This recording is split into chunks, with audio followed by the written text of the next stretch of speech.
Hi, welcome to today's Piece of Peace. Started off this morning with wanting to move into the mindset of gratitude and thankfulness. But as I was starting to write out my gratitude, sometimes, we've talked about this in the past, where those thoughts that kind of take you away from what your intentions were in your devotional time. But sometimes our pastor talked about, what about if those thoughts were being prompted by the Holy Spirit? So to bring to Him in prayer. So this morning I was ruminating over a situation that happened yesterday, and it kept coming up as I was trying to write out my gratitudes. So I just offered that up to God in prayer, and I just declared that I trusted my King to cover it, that I trusted that He would show me how to respond, that He would teach me, that I'd move in His mindset, spoken word, and actions. And I was able to leave it there. And then I started writing out my gratitudes, that He woke me up this morning, that I got 8 hours of sleep last night, what I'm learning in my worship school.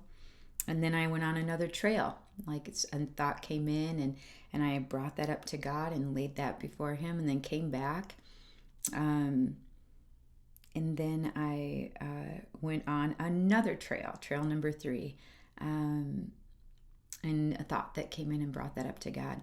Went on, thanking God for my coffee, my collagen, and my coconut creamer. I know that might seem very trivial to all of you guys, but it is one little delight of my heart to have a warm cup of coffee in my hands in the morning.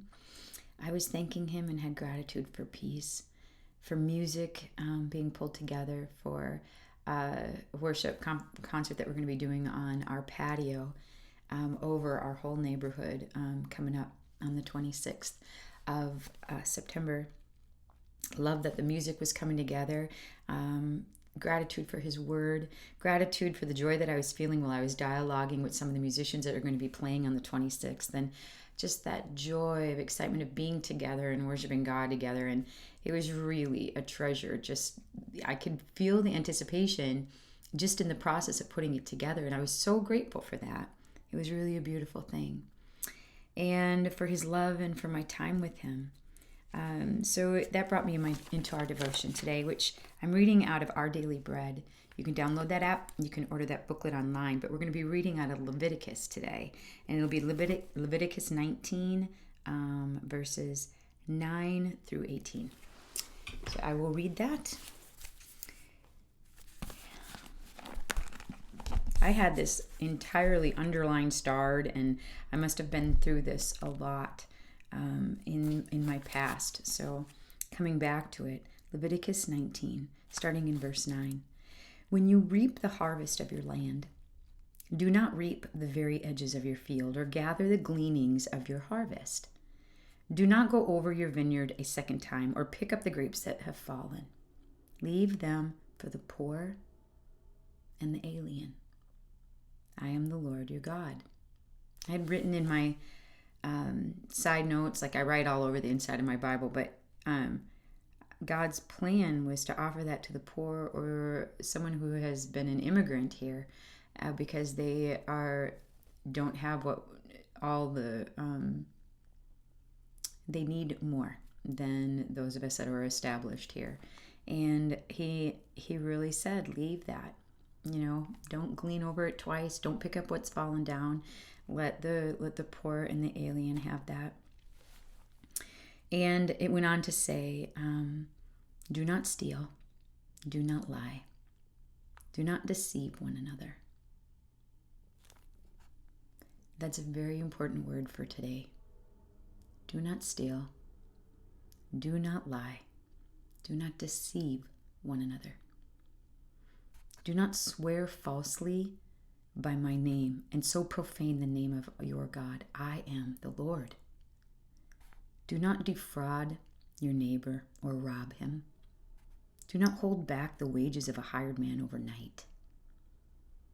That spoke to me big time as I pay musicians to play sometimes, not to wait to pay them, but pay them right away. Do not hold back the wages of a hired man overnight. Do not curse the deaf or put a stumbling block in front of the blind, but fear your God. I am the Lord. Do not pervert justice. Do not show partiality to the poor or favoritism to the great, but judge your neighbor fairly. Do not go about spreading slander among your people. Do not do anything that endangers your neighbor's life. I am the Lord. I feel like he keeps saying, I am the Lord, because he wants us to fear him instead of making choices that are derogatory to what he's saying here. Do not hate your brother in your heart. Rebuke your neighbor frankly so you will not share in his guilt. Do not seek revenge or bear a grudge against one of your people, but love your neighbor as yourself. I am the Lord. The devotion is titled Fixing Elevators, and it's by Sheridan Boyce. And Sheridan writes, Sarah has a rare condition that causes her joints to dislocate, making her reliant on an electric wheelchair to get around. On her way to a meeting recently, Sarah rode her wheelchair to the train station but found that the elevator there was broken. Again. With no way of getting to the platform, she was told to take a taxi to another station 40 minutes away. The taxi was called but never arrived. Sarah gave up and went home. Unfortunately, this is a regular occurrence for Sarah. Broken elevators stop her from boarding trains. Forgotten ramps leave her unable to get off of them. Sometimes Sarah is treated as a nuisance by railway staff for needing assistance. She's often close to tears. Out of the many biblical laws governing human relationships, love your neighbor as yourself is key. While this love stops us from lying, stealing, and abusing others, it also changes how we work. Employees must be treated fairly. Volunteers must be treated fairly. And we should all be generous to the poor. In Sarah's case, those who fix elevators and drag out ramps aren't doing insequential tasks, but offering important service to others. If we treat work as just a means of a wage or another personal benefit, we will soon treat others as annoyances. But if we treat our jobs as opportunities to love, then the most everyday task becomes a holy enterprise. His charge was this. Why do you think we can become annoyed at someone needing extra assistance? How can you turn your job into a channel of love today? And the prayer. Father, a job is never just a job to you, but an opportunity to love you and serve others. Help me to see my work as an opportunity to benefit others today. That leads us into our Jesus Calling. You can download that app or order this book online. Sarah Young writes from the perspective of God speaking to us. And this was the message today. Seek to please me above all else. Let that goal be your focal point as you go through this day.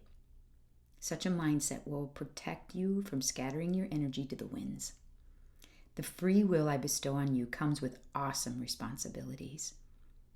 Each day presents you with choice after choice. Many of these decisions you ignore and thus make by default. Without a focal point to guide you, you can easily lose your way. That's why it's important to stay in communication with me, living in thankful awareness of my presence. You inhabit a fallen, disjointed world where things are constantly unraveling around the edges. Only a vibrant relationship with me can keep you from coming unraveled too. And that's today's piece of peace. God bless you.